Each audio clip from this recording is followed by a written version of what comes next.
Hello and welcome to another teaching by 119 Ministries. Our ministry teaches that the whole Bible is still true and directly relevant in our lives. If you would like to know more on what we believe and teach, please visit us at testeverything.net.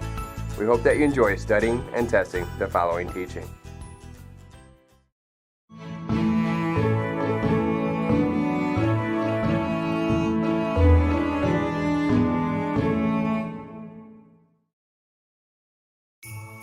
Every year, during a certain time of the year, a lot of attention and time is focused on setting up a green tree in a home and presenting gifts underneath it. All of this is done out of religious tradition that has been handed down throughout the generations. Today, it is often done as a means to remember the sending of our Messiah by our Father.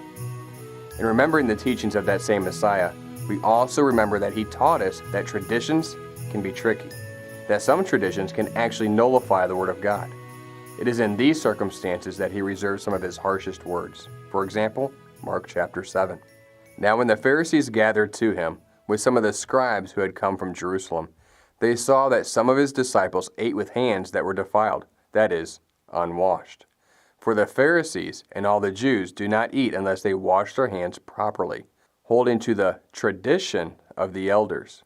And when they came from the marketplace, they do not eat unless they wash. And there are many other traditions that they observe, such as the washing of cups and pots and copper vessels and dining couches. And the Pharisees and the scribes asked Him, "Why do your disciples not walk according to the tradition of the elders, but eat with defiled hands?" And He said to them, "Well did Isaiah prophesy of you hypocrites, as it is written, 'This people honors me with their lips, but their heart is far from me. In vain do they worship me, teaching as doctrines the commandments of men. You leave the commandment of God and hold to the tradition of men.' And He said to them, 'You have a fine way of rejecting the commandment of God in order to establish your tradition. For Moses said, Honor your father and your mother, and whoever reviles his father or mother must surely die. But you say, if a man tells his father or mother, Whatever you would have gained from me is Corban, that is, given to God, then you no longer permit him to do anything for his father or mother, thus making void the word of God by your tradition that you have handed down, and many such things you do." Our Messiah was not just making this up, but there are traditions that are compatible with the word of God and traditions that are not. Deuteronomy chapter 12. "Be careful not to be ensnared by inquiring about their gods, saying, 'How do these nations serve their gods? We will do the same.' You must not worship Yahweh your God in their way, because in worshiping their gods, they do all kinds of detestable things Yahweh hates."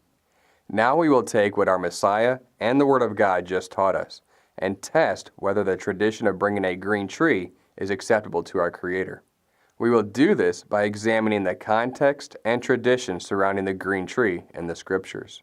What you will notice in some of these passages is that they put sacrifices and offerings, or in other words, gifts, under the green trees and bowed down. Deuteronomy chapter 12. "You shall surely destroy all the places where the nations whom you shall dispossess serve their gods, on the high mountains and on the hills and under every green tree." 1 Kings chapter 14. "For they also built for themselves high places and land pillars and Asherim on every high hill and under every green tree." 2 Kings 16. "And he sacrificed and made offerings on the high places and on the hills and under every green tree." 2 Kings 17. "They set up for themselves pillars and Asherim on every high hill and under every green tree." 2 Chronicles chapter 28. "And he sacrificed and made offerings on the high places and on the hills and under every green tree." Isaiah 57. "Inflaming yourselves with idols under every green tree, slaying the children in the valleys under the cliffs of the rocks." Jeremiah chapter 2. "For long ago I broke your yoke and burst your bonds, but you said, I will not serve. Yes, on every high hill and under every green tree you bowed down like a whore."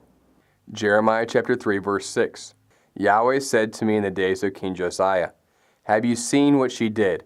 That faithless one, Israel, how she went up on every high hill and under every green tree, and there played the whore."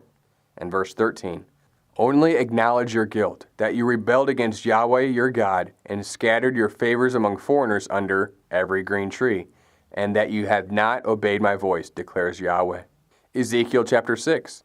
And you shall know that I am Yahweh, when their slain lie among their idols, around their altars, on every high hill, on the mountaintops, under every green tree, and under every leafy oak, wherever they offered pleasing aroma to all their idols.